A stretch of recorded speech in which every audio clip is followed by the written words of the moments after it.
Пайғамбар Тиби Жошуаның интернет желісіндегі өз парақша беттерінде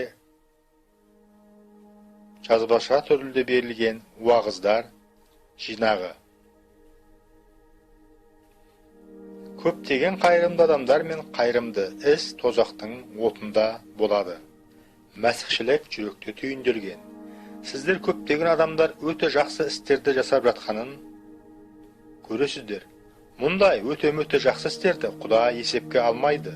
Қайырымдылық, көмек, сүйемелдеу. Сіз адамдарға жәрдем бересіз.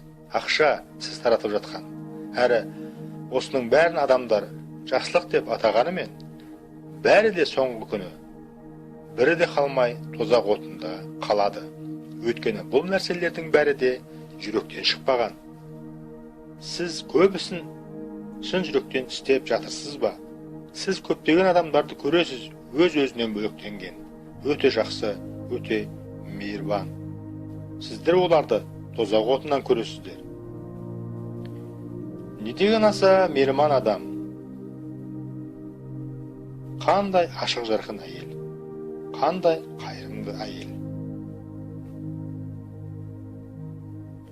Бұл нәрселер жүректен емес, сенім адам жүрегінде. Ал сенім арқылы болмағаның бәрі де күнә. Бәрінде жүрек арқылы жасаңыз. Сізге мына әдетті дамыту керек. Бұл Құдаймен кездесу. Онымен тілдесіңіз. Басында тіпті менде де күмән болды. Осының бәрін мен кімге айтып тұрмын? Мен Құдайдан ештеңе де естіген жоқпын. Тек өзім сөйлей бердім. Мен өзім доғарғым келген кезде доғардым. Құдай доғар деп айтқан кезде емес. Мен оны естімедім. Әрі ол мені естіп жатыр ма, жоқ па, оны да білмедім. Барлық ұлы дүниелер аз ғана нәрседен басталады. Топ-тура бұл солай басталады. Мұның бәрі сіздің шынайы бар жүрегіңізбен еркіңізді білдіру үшін. Бәрі де осы біз өмір сүріп жүрген әлемнің арғы тысқары жағында басталады. Алайда бұл ақиқат пен сенімде басталғанда сіз шынайы әлемге енуді бастайсыз. Қараңыз, Петрмен не болды? Иса теңіз бетінде болғанда. Петр Исаға келгісі келетінін айтты. Иса маған келгің келе ме деп сұрады. Онда жақсы, кел деді. Кәдуілгі бар нәрседен тысқары жағдайда Петр өз күшімен теңіз бетімен жүре бастады. Иса оған қарады. Оның бар жүрегімен көңіл білдіргенін көргісі кеп. Егер де сен бар жүрегіңмен білдірсең, мен осы адамын дейді Иса. Біздің шынайылығымыз қалай сыналады? Ол сынақтар арқылы сыналады. Егер де сіздің сеніміңіз сыналмаған болса, бұл нағыз сенім емес.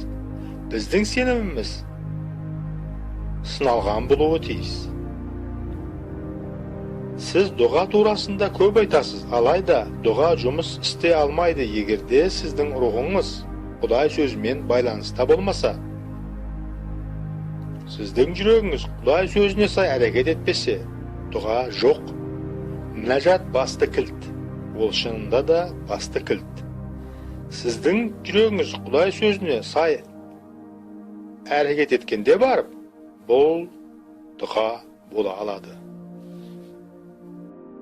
Киелі кітаптағы тарихи жазбаларды зерттеу бұл бағалы. Сіз тәлім беруші, уағыздаушы бола аласыз. Бұл маңызды, алайда бұл сізді Исамен анық кездестірмейді. Әрі Құдай рухы жүрегіңізге орнықпайды. Еврей грек тіліндегі сөйлемдерді зерттеу бұл маңызды, алайда бұл біз жоғарыда айтып өткенде іске асырмайды. Тек бір ғана нәрсе іске асырады мұны. Біздің Құдай сөзін орындауымыз күнделікті өмірімізде онымен бірге өмір сүру. Құдайдан қатынасты үзбей, тәжірибеден өту. Құдайға сенім арту, оның қатынасында әрекет ету. Міне біздің құпиямыз. Жай ғана сенімде өмір сүру. сенім адамзаттың барлық ұлағатты жетістіктеріне туылу берді. Құдай сөзімен қоректену бұл Құдай даналығымен қоректену. Бұл Құдай икемділігімен қоректену болып табылады. Бұл тұп-тура нағыз Құдай өмірімен қоректену. Өз өлшеміне сай, сіз Құдай сөзімен қоректенгеніңізге қарай, бұл сізді мәдениеттетеді, бекем етеді, сенімді жетілдіреді сіздегі. Әрі сіздегі құдайлық икемділікті жетілдіреді. Сізде барлық тартымды қасиетті жетілдіреді. Мұны сіз Исаның өмірінен көре аласыз. Құдай сөзімен қоректенген кезімізде сіз Құдайша ойлап, немесе Құдай сөзінше ойлауға қол жеткізгеніңізде, әр күнделікті таңертең осылай ойлағаныңызда, сіздің рухыңыз Құдайға еш ойсыз бағыштала бастайды. Осы күнгі керекті жетекшілік пен даналық үшін сізге жай ғана Құдай сөзімен қоректену керек. Егерде осы Құдай сөзі жол тапса, егерде осы Құдай сөзі сіздің жүрегіңізден орын тапса, онда кәдімгі қалыпты жағдайда ол сізді автоматты түрде өзгертеді. Әрі сіз өзгергеніңізде Құдайлық қызметке шақырыласыз іс-әрекеттегі. Осы күндегі қауымдардың мәселесі. Бұл күндері қауым адами табиғи дарындармен басып алынған. Айта білу, шешен тіл, жақсы жолдастық, бауырмашылдық, жігерлендіре білуге деген икемділік қауымдарды билеп тұр. Бұл Құдай қауымдарында шайтан даңғара ұрып, дабырлатқан жағдайына алып келді. Адамшылық табиғи дарындары, бұл қабілет, талант және білім. Сіз өте жақсы сөйлей алуыңыз мүмкін. Сіз киелі кітапты ашып, Құдай сөзін уағыздайсыз. Әрі мұның адамшылық табиғи дарын екеніне еш күмәнданбайсыз. Құдай ісін орындау мақсатында адами табиғи дарынын қолдану бұл қауіпті. Бұл бүгінгі күндегі қауымдар мәселесі және бұл Құдай патшалығын адамшылық білім деңгейіне дейін төмендетеді. Білім, сауаттылық, қабілет және талант осы табиғи дарындар адамдағы әлі Құдайдың жарылқауын алуға мүмкін болмай тұрып, алдымен Құдай еркіне бағынуы тиіс. Бұл күндері қауымдарда мәселе бар. Бірінші Қорындықтар 12-ші тарау 7-8 аяттар. Менің айтқым келгені келрухтың қалыптан тыс дары сенушілерге бір-біріне қызмет ету үшін беріледі. Адамдағы табиғи дарындардан айырмасы да осында. Егерде мен адамның табиғи дарын арқылы, көмек арқылы айтқым келсе, мұны менің адами табиғатым жасайды. Мен айтармын, бірақ бұл менің адами табиғатымның басқаруы арқылы болмақ. Ал рухани құдайлық іс-әрекет айырмашылығы мынадай.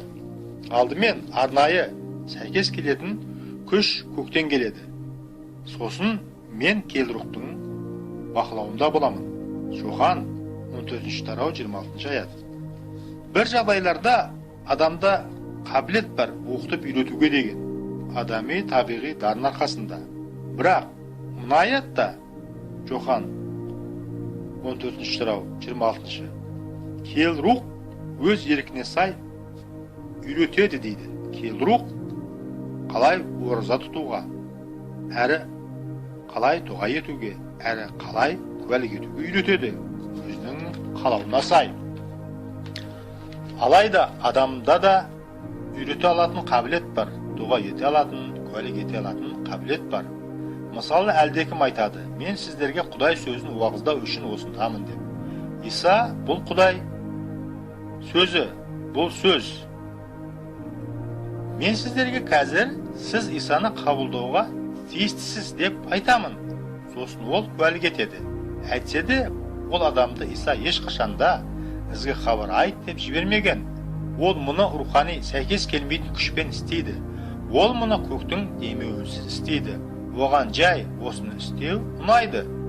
Сіз бір қызмет түрін жақсы көрсеңіз, сізде «Я, бұл сіз үшін» деген соған сәйкес раста бекітетін дәлелдеме болуы керек. Қауымның ұшырасып жатқан мәселесінің түйіні Құдайға деген қызмет, адамшылық білім-ілімге келіп тоқыраспауы керек. Соған келіп тірелмеуі керек. Мәсіхшіліктегі ең бастысы бұл іс-әрекет емес, біз жасап жатқан, бірақ қарым-қатынас өзіміз қолдап отырған. Және атмосфера, қал-ахуал, көңіл-күй осы қатынас арқылы туындап жатқан. Сіздегі қалау өте күшті, бұл бар. Сіз Құдай үшін еңбек еткіңіз келеді. Бұл үшін киелі кітапты зерттейтін жиынға, оқу орнына немесе бару бұл жеткіліксіз. Киелі кітапты зерттеп, зерделеп, тану бұл бір жағы ғана. Алайда біз айтып өткендей қарым-қатынасты да қалыптастыруға тиіспіз. Біздің Құдай үшін істегеніміз бұл Құдаймен иеленген қарым-қатынасымыздың бейне көрінісі болуы тиіс. Егер де біз ұлы істерді атқаруға қабілет иеленгіміз келсе, бізге онда Исамен ұлы қарым-қатынас иеленуіміз керек. Егер де зор күшті қызмет иеленгіміз келсе, онда біздің Исамен күшті қарым-қатынасымыз болуы тиіс. Көңіл бөліңіз. Құдайлық қызмет адамдарға деген сүйіспеншіліктен басталмайды. Ол Құдайға деген сүйіспеншіліктен басталады. Сосын бұл сүйіспеншілік адамдарға жетеді тарап. Қанекей, осы жолдарды тағы бір қайталап өтейік. Бұл маған сондай ұнайды. Өзіңізді сол 12 елшінің ішіндемін деп ойлаңыз. Сол 12-сі бүгінгі бізді барлығымызға танытады. Жохан 21-ші тарау 15-16 аяттар. Олар тамақтанып алғаннан кейін Иса Шимон Петрден: «Жохан ұлы Шимон, сен мені мыналарға қарағанда көбірек сүйесің бе?» деп сұрады. «Я ем, сізді жақсы көретінімді білесіз ғой» деп Петр жауап берді.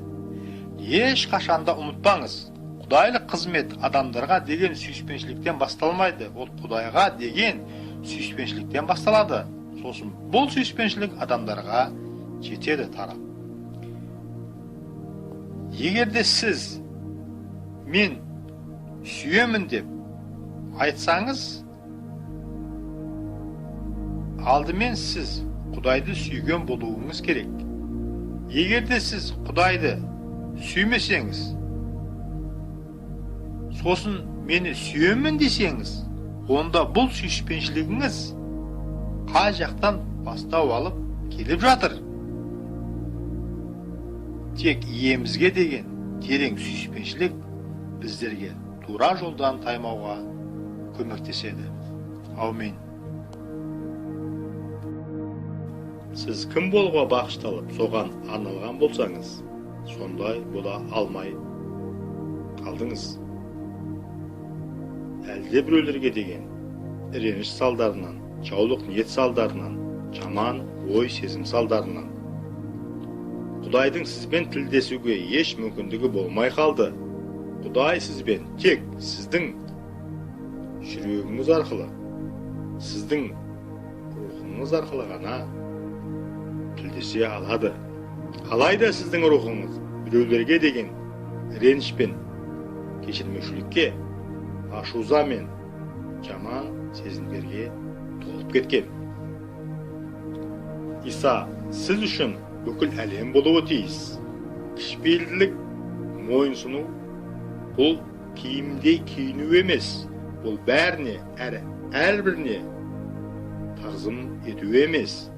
Кішіпейілділік әрекет жасамайды. Кішіпейілділік құлақ салмайды. Кішіпейілділік сөйлемейді, алдымен Исадан сұрап алмай. Бұл не сонда? Мұны маған қалай істеу керек? Ол кішіпейілділік Исадан сұрайды. Өткен Иса ол сіз үшін бүкіл әлем, Бұл дегеніміз, сіз басқаша өмір сүре алмайсыз. Былайша айтқанда, отырғыңыз келгенде алдымен Исадан сұрайсыз, отырайын ба деп. Бұрылғыңыз келер алдымен Исадан сұрайсыз, бұрылайын ба деп. Сіз кейінгіңіз келсе, Исадан сұрайсыз, мұны да. Мұның білдірері, сіз білесіз Исаға қаншалықты қатты мұқтаж екендігіңізді. Иса бар әлем мен үшін. Менің өмірім, менің барымда. Сіз үшін бұл дегеніміз не? Сіз қарағыңыз келсе, Иса дейсіз жүрегіңізде үн қатып. Отырғыңыз келді, жүрегіңізде Иса дейсіз. Кісімен амандасар алдын, Иса дейсіз жүрегіңізде. Иса сіз үшін бар әлем болуы тиіс. Ол біздің күшіміз әрбір күн сайын. Біздің басқалай қандай да бір күшіміз жоқ. Осы өмір сіз сүріп жатқан, бұл сіздің өміріңіз емес. Аумин. Жай ғана ойланып саралау мәселені шешпейді. Біз мәсіхшілер рухани жаратылғанбыз. Құдай сөз арқылы және Құдай сөзіндегі өмір арқылы өзімізде жасап жатқан. Құдай сөзін ой елеген өткізіп саралау арқылы рухани болуға ұмтылыңыз. Өз жүрегіңізде оны қайталай отырып, өз жүрегіңіздің бос болуына жол бермеңіз. Әрбір оқып шыққан Құдай сөзін ой елеген өткізіп саралаңыз. Сіз жай ғана сараламауыңыз керек. Құрдан-құр саралау мәселені шешпейді. Сізге осыған қайта-қайта ұдайы тұрақты түрде оралып, қайталап отыру керек. Сіз әлдекім табысқа жетті десеңіз, бұл дегеніміз, әлгі адам атқарған ісін ұдайы тұрақты табанды түрде жалғастырып отырған деген сөз. Мінекей сол себепті киелі кітап айтады, істің аяғы басталуына қарағанда тәуірірек. Табысқа жеткен адам, алдымен қараңғы өлім шатқалынан өткен адам. Бұл міндетті түрде солай болуы тиіс, алдымен табысты болмай тұрып. Құдай сөзін саралауды еш тоқтатпаңыз, өйткені сіз осындасыз. Сіз бұл жерден кеткен кезде, сіз саралауды доғарасыз, және сіз барған жағыңызда болатынның бәрі де сізді жұтып қояды. Сосын сіз өзіңіздегі ішкі адам турасында ұмытасыз. Сіздегі ішкі адам қоректенуі керек, өзіңіз күнделікті тамақтанып жүргендей. Ішкі адам Құдай сөзін ой елеген өткізіп саралау арқылы қоректенеді. Ішкі адамды таңертең, түсте және кешке рухани қоректендіре отырып, сізге бәрін қайталап істеп, қайта саралау қажет. Ішкі адамды Құдай рухани қоректендіру үшін. Әлдекім не жайында ойлану керек деп сұрайды. Ойлау керек деп сұрайды. Не жайында саралау қажет. Сіз үшін майланған сөз бар. Мені молынан алда, о Тәңірім өзіңді молынан бер. Мінекей толғанып саралауды неден бастау қажет. Бұл киелі кітаптың барлық қысқаша мазмұны.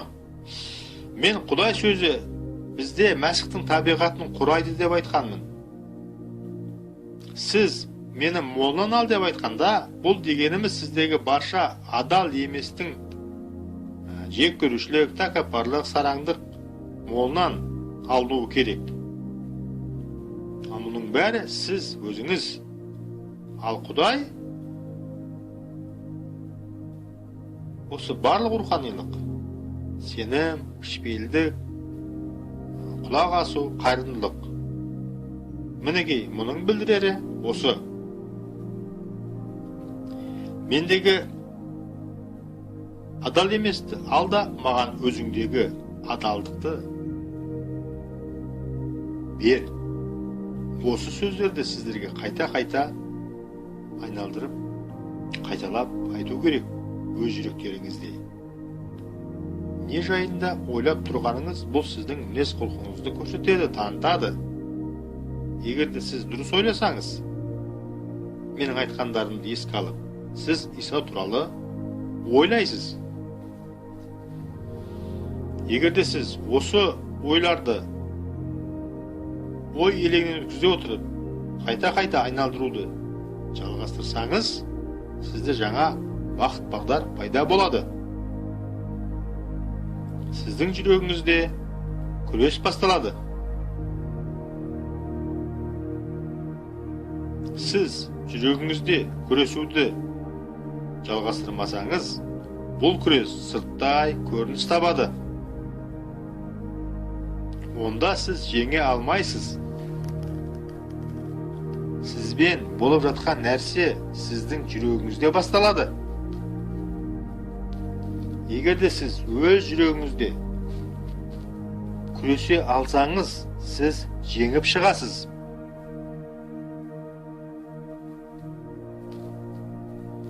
Өз құдайыңызды құрметтеңіз, өз жағдайыңыздың алдында. Және осыны іске асырыңыз. Әзірге мәселе іште тұрғанда, сыртқа шықпай. Аумин. Иса есімін шақыру туралы. Мені Иса есімін шақырмайды деп әлдекім ойлап қалуы мүмкін. Азат ету қызметі кезінде. Сосын ол, сонда бұл кісі кімнің есімін шақырып жатыр деп те ойлауы мүмкін. Алайда егерде мен әрбір адамға Иса есімін шақыратын болсам, онда мен шаршап қаламын. Бұл дегеніміз, мен денемді қолданамын ғой, Иса есімін шақыру үшін. Біз киелі рух істіне денемізді көбірек қолданамыз. Егерде сіз шырақ жақсаңыз, ол жанып тұратын болады. Ал оны жағалмайтын болсаңыз, онда сіз сол шырақты қайта-қайта тұтата бересіз. Егерде тек тұқылы қалып жанбайтын болмаса, шырақ жағу бұл Иса есімі деп ойлаңыз. Егерде шырақты жағылмасаңыз, оны сіз қайта-қайта тұтататын боласыз. Ал жанып тұрған шырақты қайта-қайта тұтатудың қажеті жоқ қой. Егерде сіз 5 адамға дұға еткіңіз келсе, сіз Иса есімін бір-ақ мәрте шақырасыз. Егерде сіз Иса естіп тұрғанын білсеңіз, сосын оның жетелеуімен тыныштығында жалғастыра бересіз қызметіңізді. Егерде сіз Исаның естіп тұрғанын білмейтін болсаңыз, онда әркез сайын Исаның атымен деп, Исаның атымен соғып кет деп айтатын боласыз. Сіз ендігі оның естіп тұрғанын білмейтін болғандықтан. Біздің көкейімізден шыққан сөзіміз біздің жүрегіміздегі сенімді ашып көрсетеді. Аумин. Мәсіхші өміріндегі сынақтар. Мәсіхшіге Құдай жеткілікті рахымын береді әрбір сынағына. Біздер ұшыратып жатқан. Сіздің сынағыңыз ауру, кедейшілік, болмаса сәтсіздік болуы мүмкін. Біздің сынағымыз қандай да болмасын, анығы біреу, Исамен бірге сіз кез келген жағдайға ұшырауыңыз мүмкін. Өйткені ол сізбен бірге аяғына дейін боламын деп уәде берген. Забур жыры 90-шы тарау 15-ші аят. Өйткені ол өмір сүріп жатыр. Сіз ертең кездесуіңіз мүмкін. Шайтанға ешқашанда жолымызға кедергі қоюға рұқсат берілмейді Құдайдың қарауынсыз. Ал Құдай сондай жерлерге жол ашады, жол салады, біздерге жоқ сияқты болып көрінген. Егерде шайтан темірді қолданса, біздің жолымызды бөгеу үшін, Құдай металл кескішті әкелер еді. Темірдің арасынан бөліп жарып алып өту үшін. Басқаша айтқанда, Құдай күш, қуат және жанқиярлық туралы айтады. Біздегі болып жатқан сынақтар мен азғырулар арқылы. Сіз қандай да болмасын, жағдайда болсаңыз да, Құдайдан өзіңізге жеткілікті рақымшылық сұраңыз. Исаның атымен жеңіп шығу үшін. Аумин. Егерде сіз шын мәнінде Исаны сүйген болсаңыз, сіз саналы түрде көбірек уақыт бөлесіз оның кітабын оқуға. Оқып шыққан әрбір сөздерді ой елегінен қайта-қайта өткізесіз өз жүрегіңізде. Аумин. Біз естіп тұрған дауыс Құдайдікі екенін қалай біле аламыз? Пайғамбар Тиби Жошуаға қойылған сұрақ. Біз қызмет етіп жүргенде, біз қалай біле аламыз? Біз естіген сол дауыс Құдайдікі екенін. Пайғамбар Тиби Жошуаның берген жауабы. Жүрек неге толы болса, ауыз соны айтар. Тәңір сізге үн қатқан кезде, ол сізге анық түсіндіреді, ол сізге анық түсінік береді. Бұл Тәңірдің өзі сөйлеп тұрған деп. Сіздің жүрегіңіз бен аузыңыз бірге келдірікпен келіссе, онда сіздің жүрегіңіз бұл Құдай даусы деп айтатын болады. Аумин. Сіз Құдай жүрегін түсінбейсіз. Сондықтан да шабуылдар келген кезде сіз де солай жауап бересіз. Біздер сезіктенбейміз де. Көбінесе бізге тиіскен адам ешқандай да маңызға ие емес екенін. Алайда тек қана Құдайдың осы жағдайларға қатысты ұстанымы қандай? Міне, жалғыз-ақ осы маңызды. Біздерге тиісіп жатқан көбінесе ешқандай да маңызға ие емес. Ол жай қолданылды. Бізді Құдай белгілеген орынға шығарып қою үшін. Жауларыңыздың қайтарған әрбір жауабын дұғада Құдайға тапсырыңыз. Егерде сіздің жауыңыз сізге сен ақымақсың деп айтса, осыны жазып алып, алтарға Тәңір алдына алып келіңіз. Өз тіліңізді жауап қайтаруға қолданбаңыз. Әркез сайын өз жауларыңыздың айтқан сөздерін жазып алыңыз. Мен сені өлтірем, мен сені жоқ қылам деген сияқты. Оларды Құдай алтарына алып келіп, өзіңіз жайлы кішкентай әріппен: мен рухпын, мен жай ғана осы денеде өмір сүрудемін, осы физикалық әлемде өмір сүруге үйренудемін. Жай ғана осыларды Құдай алтарына алып келіңіз. Сіз өз жауыңыздан ешқандай да артықшылығыңыз жоқ. Егерде ол сен оңбағансың дегеніне сіз өзің оңбағансың деп жауап қайтаратын болсаңыз, сіз неңізбен артықсыз мұндайда. Енді жау кім? Екеуіңізде. Енді екеуіңізде Құдайға жаусыз. Өз уақытыңызды өз жауларыңызға текке кетірмеңіз. Жауап бермей, үндемеу бұл ең тәуір жауап жауларыңызға. Жазып қойыңыз. Аумин. Мінәжат турасында. Мінәжат толықтай жүрекпен байланысты, ал сіздің дұғаңыз тек қана ой санаңызбен, тіліңізбен байланысты. Әзірге сіз қазір отырғанда жүрегіңізде не болып жатыр?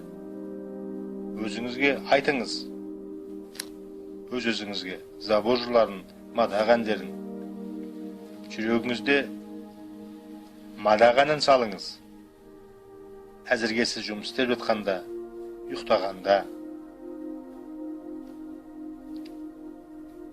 Әрдайым айту бұл ұлағатты мінәжат. Жауларды жаралайтын, сізге көмектесетін, сізді қорғайтын, міне осы мінәжат. Тоқтаусыз дұға етіңіз. Тек қана бірдеңе болып қалғандығын емес. Сіз жүрегіңізді тоқтаусыз дұға етіп жүріп, кешкісін ұйқыға жатасыз. Түс көріп, немесе жай ұйықтап жатқанда, сіздің жүрегіңіз дұғашыл күйде болады.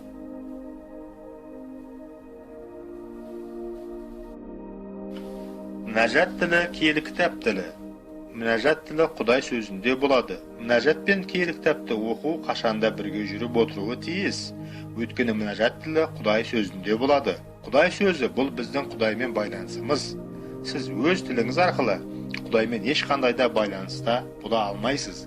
Киелі кітап тілінсіз, сіз күнделікті қолданыстағы тілмен Құдаймен байланыса алмайсыз. Көрдіңіз бе, қай жерде біз қате жіберетінімізді әрбір күні. Біз киелі кітапты ашып оқыған кезімізде Құдайдың не айтып жатқанын естиміз. Алайда бүгінгі біздегі бар мәселе түйіні мынада. Біз киелі кітапты оқимыз, сондай көптеген кешірмеушілікті өзімізді ұстанып. Міне сол себепті киелі кітап бұл жай әдеби кітап біз үшін. Бойымызда көптеген ашыну, өткеннің жан жарасы, өзгелерге деген қатынасымызда жаман сезімдерге иеміз. Осындай дұрыс еместерден арылмай киелі кітапты оқимыз. Нәтижесінде не күтесіз бұдан? Сондықтан да таңғалмаңыз, сізге киелі кітап мәнсіз болып кетсе. Киелі жазба мінәжат үшін өте маңызды, өйткені бұл сол жер Құдайдың өзі үн қататын. Бұл сол ара Құдайдың өзі үн қататын. Киелі кітапты оқығанда сіз Құдай не айтатынын естисіз. Ал сіз дұға еткенде бұл сіз үн қатып тұрған. Міне не үшін киелі жазбамен мінәжатыңызды толтыру керектігі.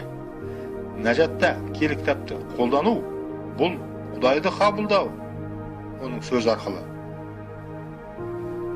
Сіз мінәжатыңызды киелі жазбамен толтырған кезіңізде сіз Құдаймен келісімде боласыз.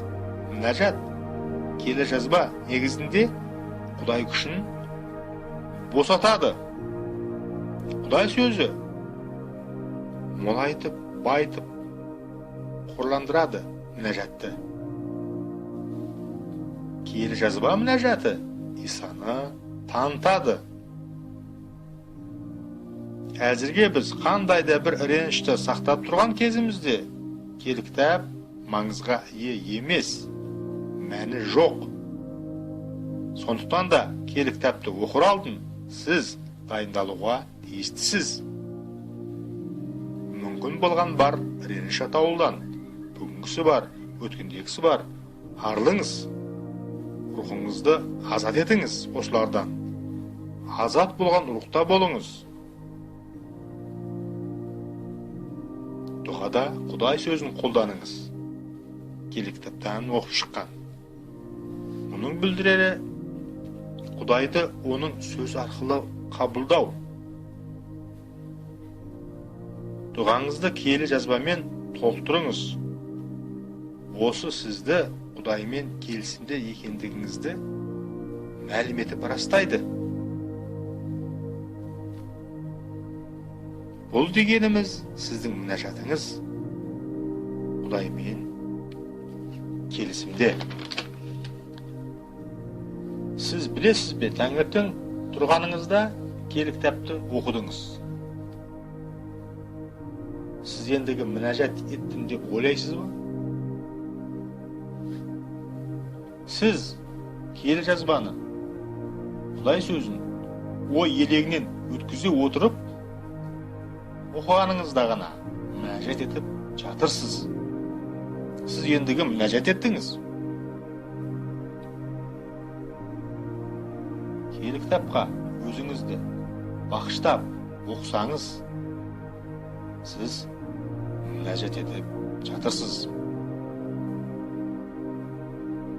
Сізге киелі кітапты оқуыңыз үшін бар назарыңызды аударуыңыз керек. Көңіл бөліңіз. Бұл жағдай тек қана кешірмеушіліктен, реніштен, барлық өткен кеткен жан жарасынан арылып атта болғанда ғана.